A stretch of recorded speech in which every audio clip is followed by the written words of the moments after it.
Sabe, muitas pessoas não sabem o que querem da vida.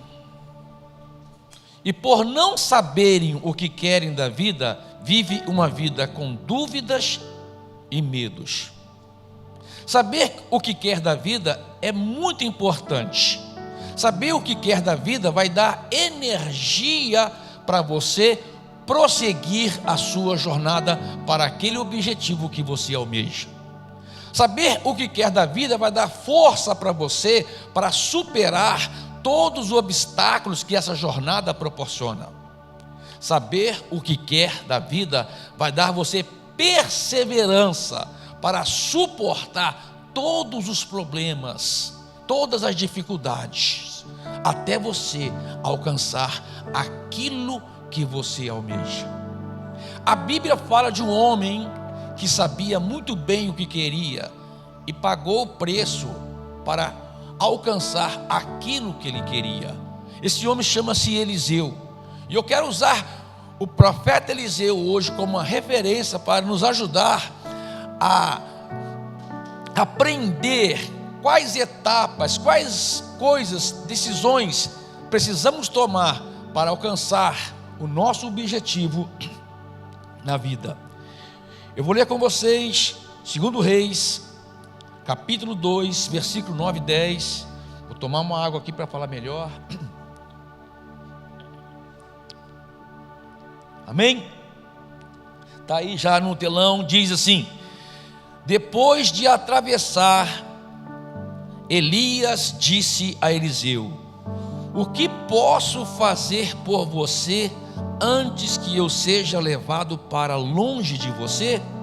Respondeu Eliseu: faze de mim o principal herdeiro do espírito profético que você tem.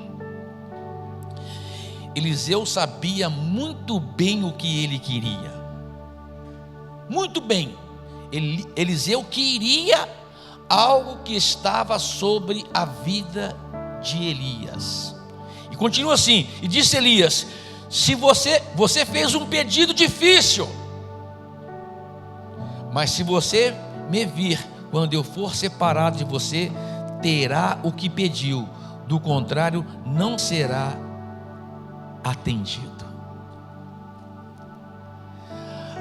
A vida de Eliseu mudou completamente depois desse episódio. Um episódio que eu chamo o momento crucial da vida de uma pessoa. O momento que você tem que tomar uma decisão e definir: este será o meu destino. Essa é a escolha que eu faço na minha vida, e eu vou lutar para alcançar esse objetivo. Eliseu cumpriu todos os requisitos, todas as exigências que Elias colocou sobre ele, ou para ele, para que ele alcançasse aquilo que ele pediu. Ele sabia muito bem o que queria. Ele disse para Elias assim: Elias, existe algo que está sobre a sua vida que eu considero muito, e esse algo que está sobre a sua vida, eu quero que seja uma herança para a minha vida. Aquilo que você fez durante a sua trajetória, que trouxe a você Elias, e tornou você Elias, o profeta que você é, eu quero receber essa porção que está sobre você, também sobre a minha vida. E a Bíblia fala que Eliseu recebeu o espírito profético de Elias, e foi conhecido como profeta da porção dobrada. O momento crucial da vida. Amado, eu me lembro desse momento, sabia? Eu estava com 26 anos de idade, e eu orava muito. Eu estava trabalhando e eu orava muito. Eu pensava: Deus, como qualquer jovem, né? Eu já tinha até os meus filhos, o Pedro Paulo, recém-nascido, e o Felipe, aproximadamente com 2 anos. Mas eu ainda ficava orando: Deus, qual é a razão da minha existência? Para que eu existo? Na onde o Senhor quer me levar? O que eu vou fazer da minha vida? E orava. E em 1986 eu descobri exatamente o que eu deveria fazer da minha vida. Foi um momento crucial da minha vida. 8 anos depois, em 1994, quando a oportunidade para aquilo que eu escolhi apareceu, encontrou uma pessoa convicta do que queria e preparado para aquela oportunidade. E eu abracei. E Deus tem me trazido nessa jornada até hoje. Conhecer, saber o que você quer é crucial para dar você força, energia, para suportar toda a jornada da sua vida. Amado, a diferença de uma pessoa que vive com dúvida, com medo, com receio, com depressão, que a qualquer problema que aparece já pensa, já sofre demais, de uma pessoa que sabe o que quer, que vai passar pelas mesmas situações, mas sabendo, porque sabe o que quer, porque tem convicção do seu destino, supera tudo isso, suporta todas as dificuldades, tem energia para uma jornada, saber o que quer. Eliseu, a vida de Eliseu mostra para nós algumas etapas importantes que vai nos ajudar a descobrir o que você quer fazer da vida. E se você já sabe o que você quer da sua vida, vai ajudar você com ferramentas importantes para você definir como vai ser a sua jornada. A Bíblia começa dizendo, antes desse episódio, sobre Elias e Eliseu. A Bíblia diz o seguinte, que estava Elias e Eliseu antes de Elias ser tomado para o céu, porque essa era a conversa, era o assunto profético do momento. Alguma revelação foi dada naquele momento sobre a terra, e o assunto era esse: Elias vai ser levado para o céu. Ainda ninguém sabia como seria isso, mas seria levado para o céu. E diz, antes que isso acontecesse, estava Elias e Eliseu em Gilgal. E Elias fala assim para Eliseu: fica em Gilgal, porque o Senhor vai me levar até Betel. Eliseu, sabendo que algo ia acontecer e que não podia perder aquela oportunidade, disse para Elias assim: juro pelo Senhor e por você que eu não te deixarei, não te deixarei. Aí foi Elias e Eliseu para Betel. Chegando em Betel, alguns profetas disseram: você sabe o que vai acontecer com Elias? E Eliseu respondeu: fiquem quietos, eu sei. E Elias fala para Eliseu: fica aqui em Betel, porque o Senhor me levou a Jericó. E Eliseu falou assim: então eu juro pelo Senhor e por você que eu não te deixarei. E assim vai Eliseu e Elias para Jericó. Chegando em Jericó, já encontra outro grupo de profetas também, que disseram a mesma coisa para Eliseu, falando que algo ia acontecer, como se dissesse assim: ó Eliseu, fica por aqui, você não sabe o que é que acontecer, você não sabe de que forma o Senhor vai tomar Elias, é uma coisa muito assustadora. Aí ele diz: fiquem quietos. E fala para Elias: tão certo como vive o Senhor, e juro pelo Senhor que eu não te deixarei sozinho. E assim eles foram para Jericó. Chegando em Jericó, Elias fala para Eliseu: fique aqui. Ele disse que eu vou para o Jordão. E novamente Eliseu disse: eu não vou ficar aqui, eu vou com você para o Jordão, porque eu juro pelo Senhor que eu não vou te deixar enquanto algo não acontecer, enquanto eu não ver algo acontecendo.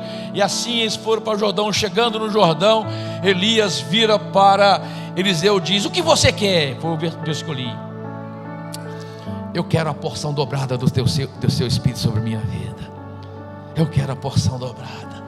Amado, e naquele momento Depois que Elias disse: é difícil coisa que você pediu, mas se você me vir quando for tomado, porque era uma cena impressionante, e foi impressionante. A Bíblia fala que Elias foi arrebatado com uma carruagem de fogo para o céu, e Eliseu ficou ali vendo aquela cena impressionante, como que fosse algo extraordinário. Não sei, que deve ter sido muito assustador, porque Eliseu depois rasgou a sua roupa e disse: carros de Israel e os seus cavaleiros, dizendo: que coisas extraordinárias, que coisa impressionante. E assim Elias é levado, arrebatado para os céus, e o manto de Elias fica como se caindo, flutuando. Eliseu toma o manto de Elias e fala assim: onde está o Deus de Elias? E toca no Jordão, e o Jordão se abre, e a partir daquele momento, o Deus de Elias também era o Deus de Eliseu. O espírito profético que estava sobre Elias, agora também estava sobre Eliseu. Eliseu, que era um jovem, que até aquele momento estava procurando um significado para a sua vida, naquele momento ele descobre: agora eu sei o meu destino, agora eu sei o que eu vou fazer na minha vida. E aí começa a história do profeta Eliseu. E eu quero compartilhar com vocês alguns passos importantes que nós encontramos nesse texto, que leva você ao momento crucial da sua vida. Cada etapa, cada lugar que Elias ficou e pediu para Eliseu, Elias passou e pediu para Eliseu ficar, e Eliseu não quis ficar, foi Eliseu vencendo uma etapa, vencendo uma exigência que a jornada pede de nós, exige de nós. Cada lugar, primeiro lugar foi Gilgal. Gilgal significa círculo de pedra, remoção. Gilgal significa remover. É interessante que Gilgal é mencionado no livro de Josué pela primeira vez. Foi quando o povo, depois que saiu do deserto, passou os 40 anos no deserto, ao entrar na terra prometida, eles acamparam em Gilgal. E aquele povo que acampou ali, quase que na sua totalidade, nasceram no deserto, não passaram pela experiência da circuncisão. Circuncisão significa remover parte da carne do corpo do homem. Parte da carne do corpo do homem. E ali em Gilgal, os israelitas que nasceram no deserto precisaram passar também pela circuncisão, ou seja, o despojar da carne. O despojar da carne. A carne teve que deixar alguma coisa ali. Amado, o que de fato é carne? O Senhor Jesus diz que todo mundo que é nascido na carne. Quando nós nascemos em carne. Então o nosso corpo de carne, e nele é depositado tanto as coisas, tanto as obras ruins, as obras da carne, também como as coisas boas que nós fazemos. Quando o apóstolo Paulo escreve no livro de Gálatas, no capítulo 5, que ele fala que a carne luta contra o espírito, e o espírito luta contra a carne. Eles estão em oposição, em conflito.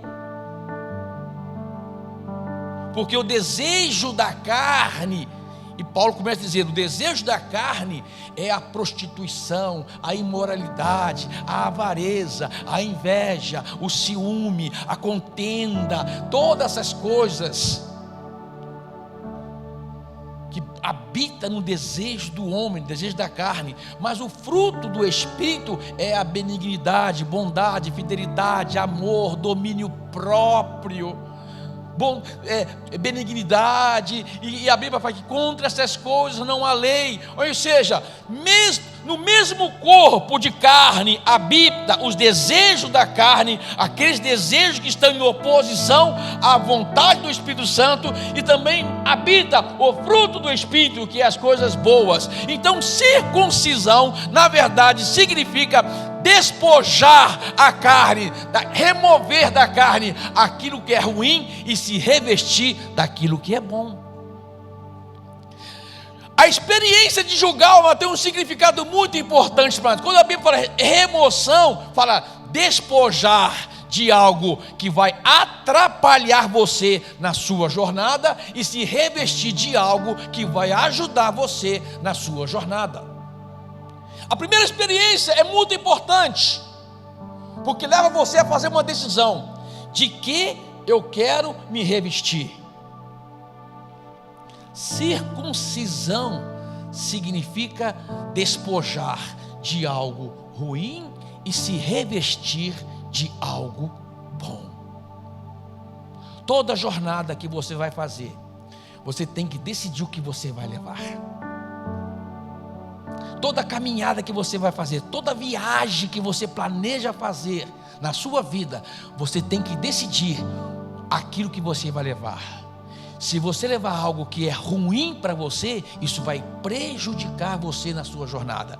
Se você levar algo de bom para você, isso vai ajudar você na sua jornada. Circuncisão é a primeira experiência que todo mundo precisa levar em consideração. O que eu decidi levar nessa minha jornada chamada vida? O que eu decidi levar nessa minha jornada chamada rumo ao objetivo que eu decidi? Gilgal. E Eliseu passou por essa primeira experiência, venceu essa primeira experiência, triunfou sobre a primeira experiência e foi até a segunda experiência, Betel, que significa casa de Deus, lugar de altar. Amado, no altar sempre alguma coisa na nossa vida fica para trás. Sempre quando você se achega ao altar de Deus, à presença de Deus, e coloca verdadeiramente a sua vida no altar, Deus vai mostrar para você que alguma coisa vai ficar para trás. No caso, por exemplo, de Jacó, quando ele chegou a Betel, o medo dele ficou para trás. Jacó estava com medo, fugindo do seu irmão Esaú que queria matá-lo, até chegar em Betel, casa de Deus. E ali em Betel, ele tem um sonho, ele viu uma escada que via anjos subindo e descendo do céu, e quando ele acordou daquele sonho, disse: essa é a casa de Deus, ele não sabia. E ali Jacó faz uma aliança com Deus. Por quê? Porque quando você deixa alguma coisa para trás, você faz uma aliança com Deus. Betel também é lugar de aliança. Aliança. No caso de Abraão, Abraão foi que pela primeira vez levantou um altar a Betel, teve um encontro com Deus, mas algo aconteceu. Isso é muito importante você saber. Sempre algo acontece, amado, que pode levar você, distanciar você do lugar de aliança, distanciar você do lugar de encontro com Deus, distanciar você do altar do Senhor. Algo aconteceu sobre a terra, uma fome veio, e Abraão sai de Betel e desce para o Egito. E no Egito ele só se deu mal. Amado, Egito simboliza para nós hoje mundo, as coisas do mundo que prejudicam a sua jornada, as coisas do mundo que vão atrapalhar a sua caminhada com Deus. Mas de fato, o que é mundo? Nós precisamos compreender o que é mundo. Jesus em João 3,16 diz: porque Deus amou o mundo de tal maneira que deu o seu Filho unigênito, para que todo aquele que nele crer não pereça, mas tenha a vida eterna. Esse mundo que Jesus se refere é o mundo pessoas. O mundo pessoas, a igreja tem que amar. Nós amamos as pessoas. As portas da nossa igreja estão abertas para todas as pessoas. E queremos que todas as pessoas que entram por essas portas verdadeiramente tenham um encontro com Deus. esse mundo que nós devemos deixar para trás não é o mundo pessoas, que Jesus se refere em João 3,16. Em João 17, acho que no versículo 5, Jesus disse assim, faz uma oração e diz assim: Pai, eu não peço para que os tire do mundo, mas para que o guarde do mal. Que mundo é esse que Jesus se refere? É o planeta que nós vivemos, com tantas coisas maravilhosas que Deus criou, com tantas coisas bonitas que Deus fez, essa natureza que nós devemos proteger, sabe, as coisas criadas por Deus que nós devemos também apreciar como se fosse uma dádiva do Senhor para alegrar a nossa jornada sobre a terra. Então esse mundo que Jesus se refere em João 17 não é um mundo que nós devemos deixar para trás. Mas que mundo é esse que nós devemos deixar para trás? 1 João capítulo 2, versículo 15, Jesus fala sobre ele.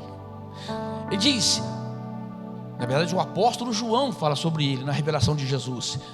Diz: não ameis o mundo, nem as coisas que há no mundo, porque aquele que ama o mundo, o amor do Pai não está nele.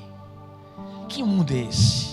É esse mundo que nós devemos deixar para trás. O mundo do ódio, o mundo do preconceito, o mundo da inveja, o mundo da competição que paga um preço de maldade para destruir as pessoas, o mundo de mentira, de inveja, de corrupção, de imoralidade, de lascívia. É esse tipo de mundo, amado, que nós devemos deixar para trás. E foi o que Abraão fez.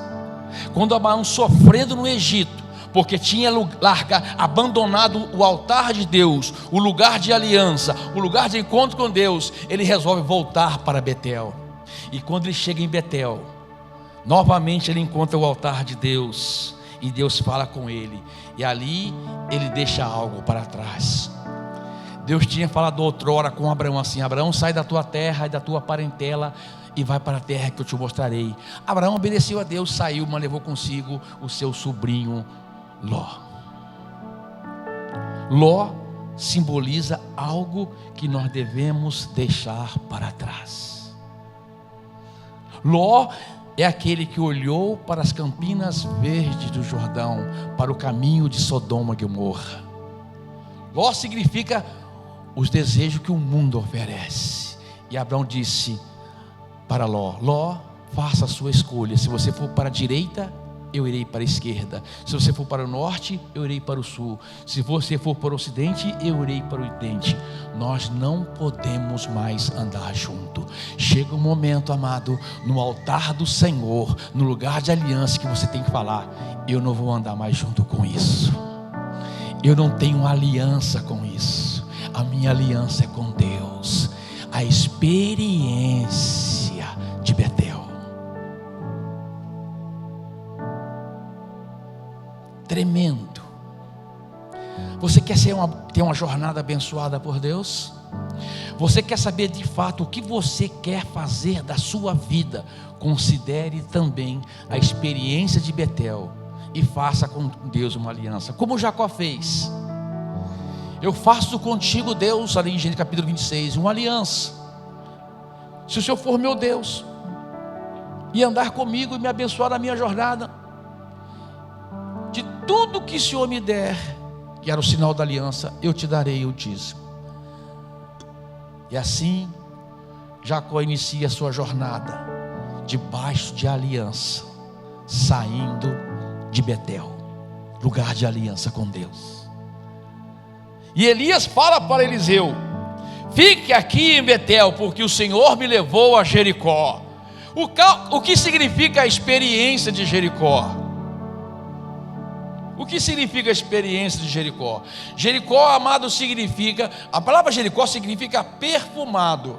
Você sabe que o perfume ele acostuma impregnar na pessoa, né? Tem perfume, eu não uso perfume, porque a minha esposa é alérgica a qualquer tipo de cheiro. Porque o perfume a pessoa que usa o perfume, ela não percebe o tanto que ela está perfumada, na verdade. Só alguém que chega do lado e diz: gente, não estou suportando isso. Então Jericó significa perfume, algo que às vezes fica impregnado na pessoa. E quem explicou sobre Jericó foi também Josué. Josué foi aquele que venceu Jericó. Jericó estava a caminho da jornada de Josué. Jericó era algo que atrapalhava os objetivos do povo de Deus, de alcançar a promessa de Deus. Algo que estava ali para atrapalhar. Jericó significa maldição, porque Josué disse: maldito será aquele que levantar Jericó novamente. Uma maldição, uma vez quebrada, amado, tem que ser quebrada e nunca mais você voltar àquela maldição. Nós temos que aprender. Jesus fez uma obra maravilhosa por nós. A Bíblia diz que maldito aquele que for pendurado no madeiro. E Jesus se pendurou no madeiro, fazendo-se maldição em nosso lugar, para que toda maldição que era contra nós fosse totalmente quebrada. Eu não vivo mais debaixo de maldição. Eu não tenho o perfume da maldição impregnado na minha vida. Jesus removeu toda a maldição que estava sobre mim. Eu deixei Jericó para trás. Na jornada que você tem, amado, você tem que acreditar que Deus vai estar contigo, e toda maldição é quebrada no poder do nome do Senhor Jesus Cristo. Você tem que crer pela fé na palavra de Deus. Você tem que tomar um posicionamento de fé e dizer: eu não estou mais debaixo de nenhuma maldição, porque Jesus se fez maldição em meu lugar. Ele me livrou da maldição, Ele me libertou das correntes da maldição. A maldição do pecado, a maldição que às vezes acompanha muitas famílias, é quebrada em você por meio de Cristo Jesus. Você está totalmente liberto para uma jornada com Deus, como o Salmo 91. Salmo 91 diz: aquele que habita no esconderijo do Altíssimo, ou seja, alguém que está habitando debaixo de uma cobertura espiritual, porque diz: aquele que habita no esconderijo do Altíssimo, na sombra do Onipotente descansarei. Direi do Senhor: tu és o meu refúgio, o meu baluarte, o Deus em quem confio. Certamente o Senhor me livrará do laço do passarinheiro, da peste perniciosa. Me cobrirá com as suas penas, e debaixo das suas asas estarei seguro. Cobertura espiritual. Eu decidi, você precisa decidir. Na minha jornada, eu não vou estar fora de cobertura espiritual. Na minha jornada, existe um cobertor espiritual. Eu estou debaixo da sombra do Altíssimo, coberto pelo sangue de Jesus, livre de toda maldição. A maldição não pode me tocar. 1000 cairão à minha direita, 10.000 à minha esquerda, e eu não serei atingido, porque eu fiz do Altíssimo o meu Senhor e a minha salvação.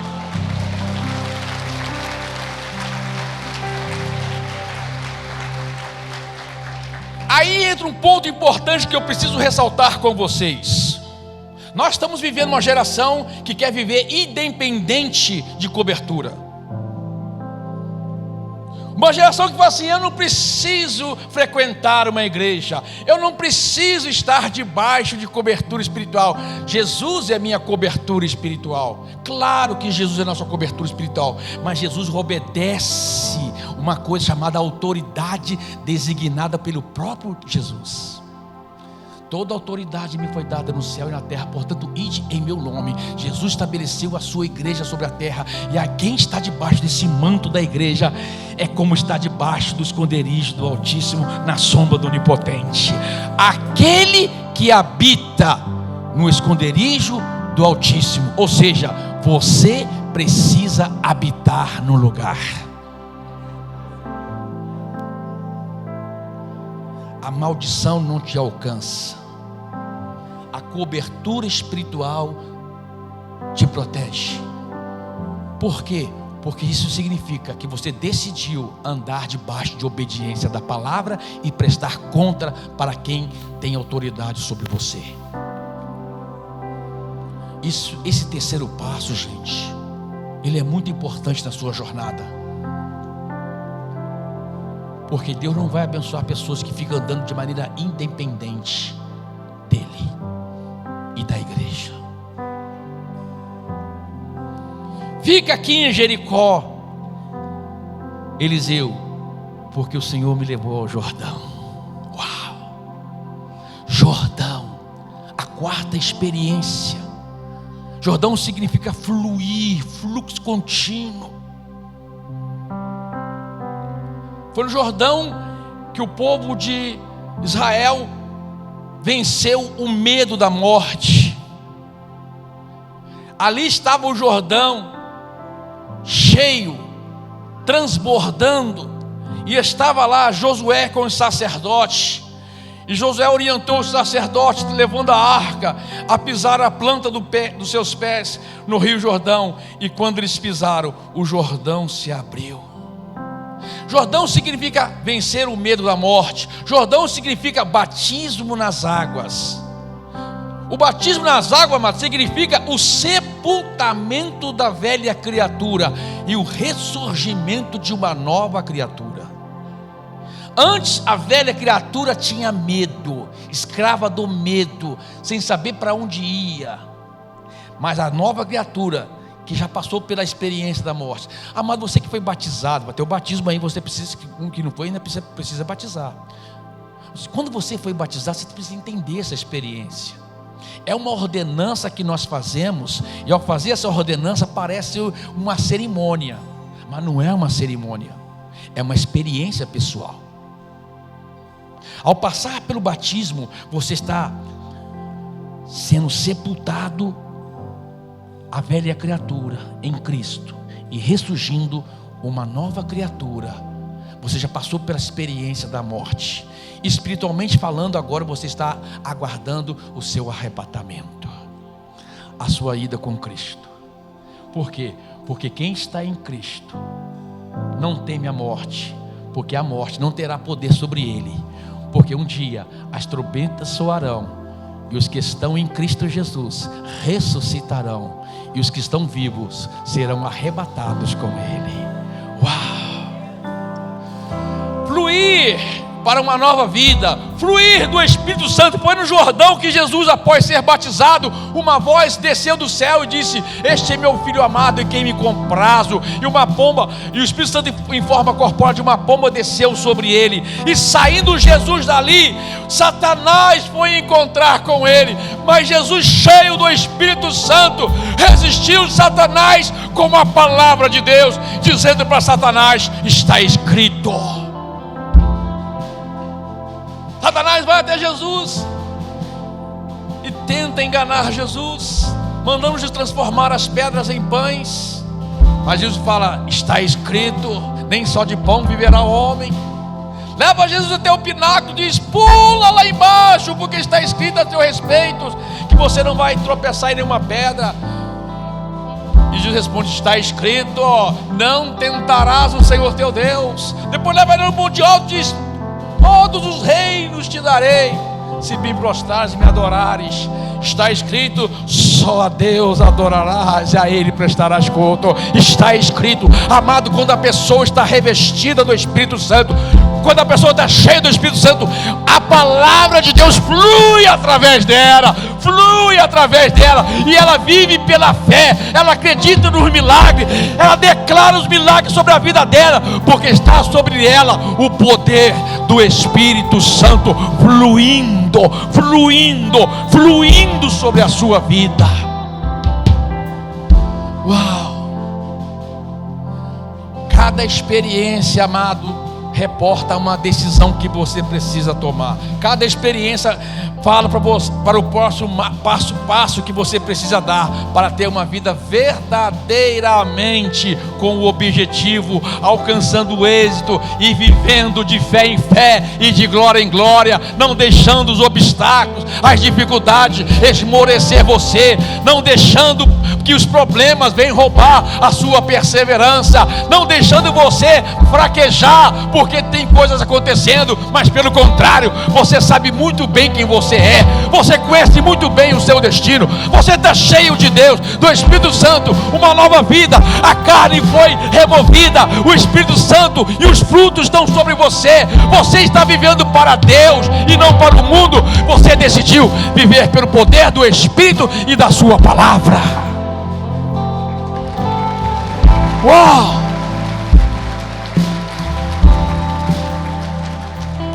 falar uma coisa para você. Ninguém para uma pessoa que passou por essas experiências. Nada para uma pessoa que passou por essa experiência. Ela sabe muito bem qual é o seu destino.